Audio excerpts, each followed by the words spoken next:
Existen motos que destacan por algo más que por sus prestaciones o su equipamiento. Destacan por las experiencias que puedes vivir encima de ellas. La Yamaha Tenere es el ejemplo perfecto, una moto que ha brindado miles de aventuras memorables a lo largo de sus muchas décadas de historia.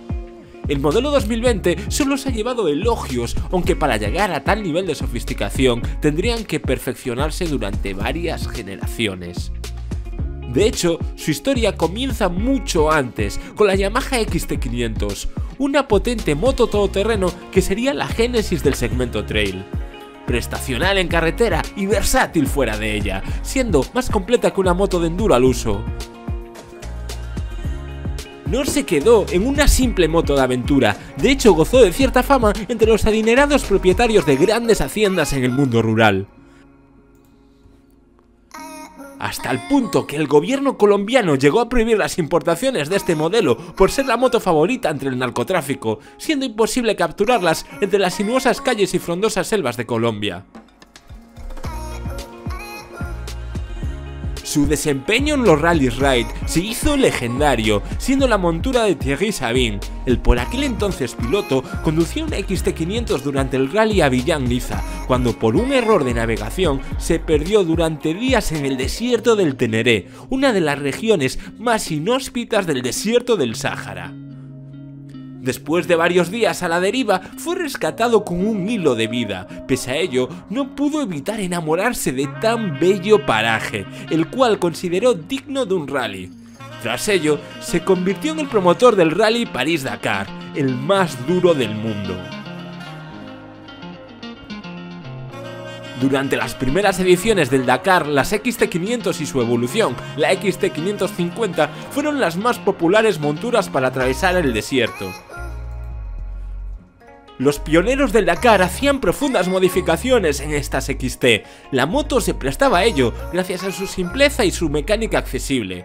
Había una enorme demanda latente por este tipo de aventureras, y mientras que marcas como BMW perfeccionaban el segmento trail con motos como la R80 GS, los japoneses permanecían ajenos a esta demanda. La división europea de Yamaha no se mostraban ajenos a esta tendencia. En 1981 presentaron en Iwata la idea de fabricar una moto enfocada a las aventuras más extremas, tal y como los participantes del Dakar modificaban.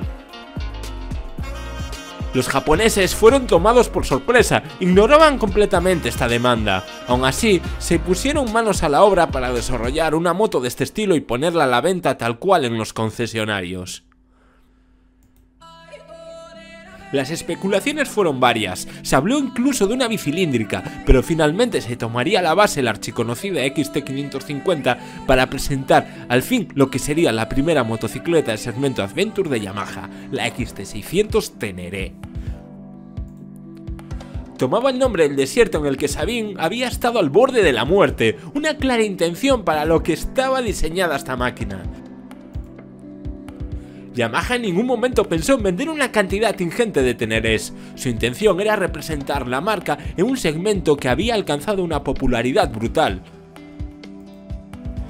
Este fue el error más agradable que pudo cometer Yamaha. Ni ellos mismos imaginaban que la Tenere se convertiría en el modelo de Yamaha más vendido en Europa y la moto más vendida en Francia. La primera Tenere estaba pensada de una manera muy inteligente, utilizaba el mismo bloque que la XT550 remodelado hasta alcanzar los 600 centímetros cúbicos. ¿Por qué utilizar un propulsor tan veterano en una moto tan especial? Los Rallys Raid premian la regularidad por encima de todo, por ello la fiabilidad es la punta de lanza en estas motos. Este motor es irrompible y en el hipotético caso de romperse, puede repararse en cuestión de minutos gracias a su simpleza y su accesibilidad mecánica. Aunque veterano, el propulsor tenía mucha chicha. Pese a unos aparentemente pobres 43 caballos de potencia, los entregaba a muy bajo régimen, proporcionando una buena aceleración, mientras que la velocidad punta de 160 km/h no era para nada desdeñable.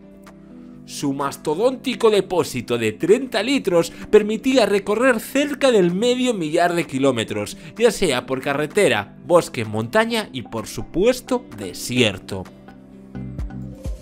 La suspensión estaba a otro nivel, monoamortiguador trasero y horquilla asistida por aire con un recorrido de 255 milímetros.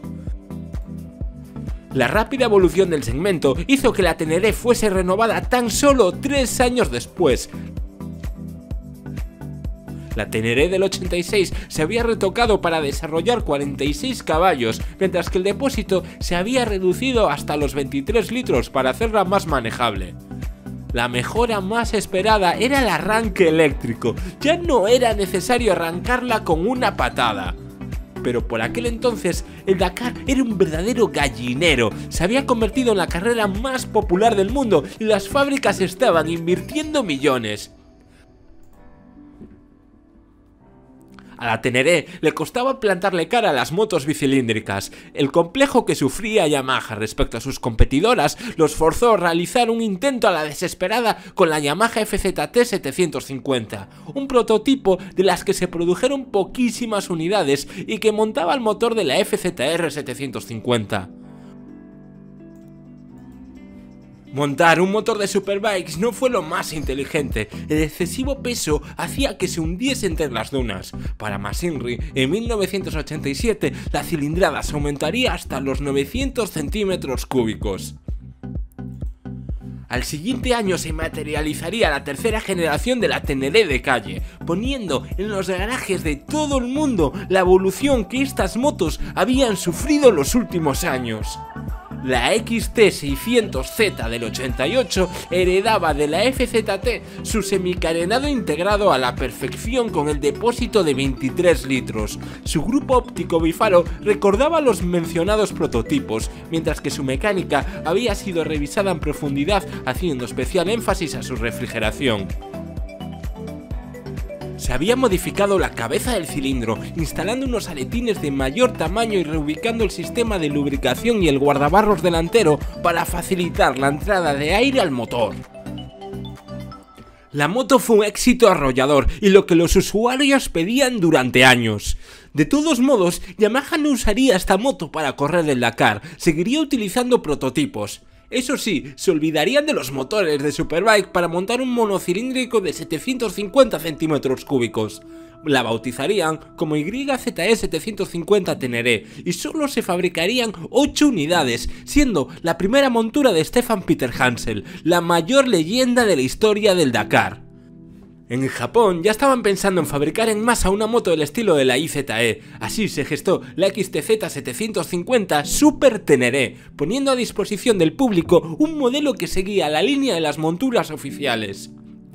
La Super Teneré era una aventurera de verdad, sus 2 cilindros y su motor sustancialmente más grande permitían largas travesías a ritmo alto sin que su propulsor fuese demasiado apretado. Además, el conjunto entero era más grande, confortable y permitía mayor protección aerodinámica, puntos clave para pruebas basadas en la resistencia. Sus dimensiones eran exactamente iguales al del prototipo de competición, mientras que su chasis doble viga permitía soportar grandes esfuerzos sin comprometer el conjunto. Por otro lado, la pequeña Teneré seguía en el catálogo, introduciendo una nueva generación en 1991, sufriendo un restyling estético en 1994. Esta cuarta generación buscaba ser más versátil y divertida que la Super Teneré, sin dejar atrás los avances técnicos. Montaba un propulsor de 660 centímetros cúbicos de un solo cilindro y 5 válvulas. Mejoraba de manera sustancial sus prestaciones sin perder la sencillez y fiabilidad que caracterizaba a la gama. El conjunto era más compacto, con depósito de apenas 20 litros y recorridos de suspensión más cortos. Las Teneré noventeras sufrieron una grave enfermedad, una epidemia que afectó a todo el segmento trail. Se civilizaron. Los fabricantes se dieron cuenta de que los usuarios utilizaban sus trails principalmente en asfalto y ocasionalmente tocaban alguna pista. La Teneré no era una excepción, estaba deliberadamente aburguesada y sí, era bastante polivalente y mejor moto para el uso que le brindaban sus usuarios, pero había perdido parte de su identidad. El mercado no era el mismo que en 1983 y tanto la Teneré como la Super Teneré fueron descontinuadas en 1999, aunque nunca estuvieron muertas.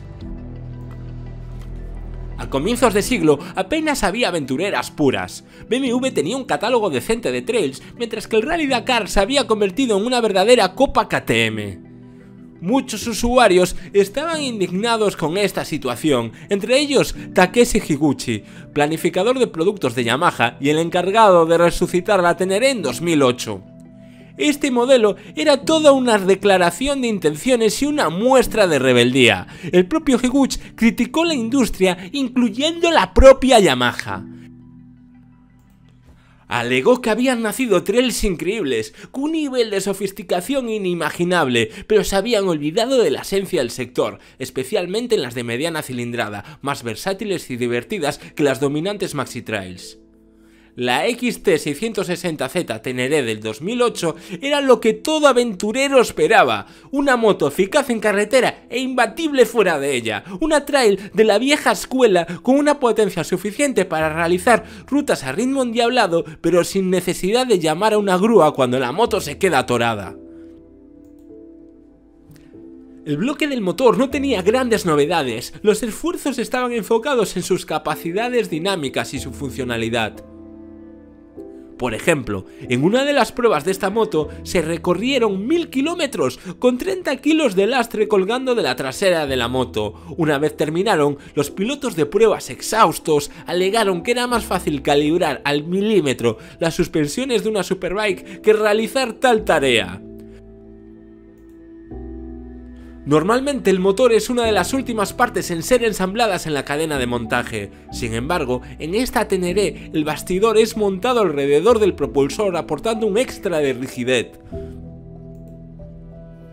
Su estética seguía fiel a la original, pero con mejoras notables. Por ejemplo, los protectores de la carrocería venían integrados, algo de agradecer en una moto con tendencia a caerse. Incluía herrajes y era cómoda para piloto y pasajero. Sus 183 kilos en seco la convertían en un verdadero juguete y una vuelta a los orígenes. Por otra parte, también ha sido resucitada en 2009 la Super Teneré, aunque esta sí que ha cambiado radicalmente. Cuando fue concebida, Yamaha puso especial énfasis en realizar una base con gran índice de mejora. De hecho, esta moto se sigue vendiendo a día de hoy con unas posibilidades infinitas. Al contrario que su hermana pequeña, la Super Teneré está más enfocada en encarar maxi trails como la BMW R1250 GS o la Triumph Tiger Explorer. A diferencia de sus competidoras, la Super Teneré tiene un acabado más básico en virtud de unas mejores capacidades aventureras. Tiene un gran bicilíndrico en línea de 1200 centímetros cúbicos con transmisión final por cardán, algo muy demandado en este segmento, desarrollando la respetable cifra de 120 caballos. Otro atractivo a tener en cuenta es su precio, no llega a 14.000 euros en su versión más básica, muy por debajo de sus competidoras directas. Pero si una moto se merece ser la protagonista, esa es sin duda la nueva Yamaha Teneré 700. Es radicalmente diferente y a su vez es lo mismo que la primera Teneré. ¿Cómo es esto posible? La primera Teneré utilizaba la XT como base, una moto fiable y terriblemente aprovechable, realizando una versión aventurera de la misma. La nueva Teneré 700 hace lo mismo con nada más y nada menos que la MT-07, las superventas del mercado español. Tenemos así uno de los motores con más recorrido del mercado actual, un bicilíndrico de 689 centímetros cúbicos capaz de superar holgadamente los 70 caballos de potencia. En dicho propulsor se ha debidamente modificado la inyección y adaptado su transmisión final para mejor provecho de sus capacidades aventureras. Los elementos mecánicos van ensamblados sobre un curioso chasis tubular de acero de doble viga, diseñado para ser compacto sin perder robustez. De hecho, el propio subchasis va soldado al chasis. Aún así, la diferencia de peso respecto a su versión anterior es mínima, todo un logro si tenemos en cuenta que su chasis es mucho más complejo y su motor sustancialmente más grande. La parte ciclo corre a cargo de una horquilla invertida totalmente regulable de generoso recorrido, mientras que el monoamortiguador trasero dispone del sistema de bieletas típico de una moto de rally, montado sobre un ligero basculante de aluminio. Las medidas de las ruedas son típicas de una moto de enduro, 21 pulgadas para la delantera y 18 para la trasera, calzando unos neumáticos mixtos, aptos tanto para carretera como fuera de ella. ¿Y tú? ¿Crees que guarda la esencia de las Tenere originales o sin embargo piensas que ha perdido identidad? Me gustaría que dejaras tu opinión en la caja de comentarios. Por suerte, no sería la última dakariana en revolucionar el mercado, pero para ello tendremos que esperar a otra entrega de Máquinas Legendarias.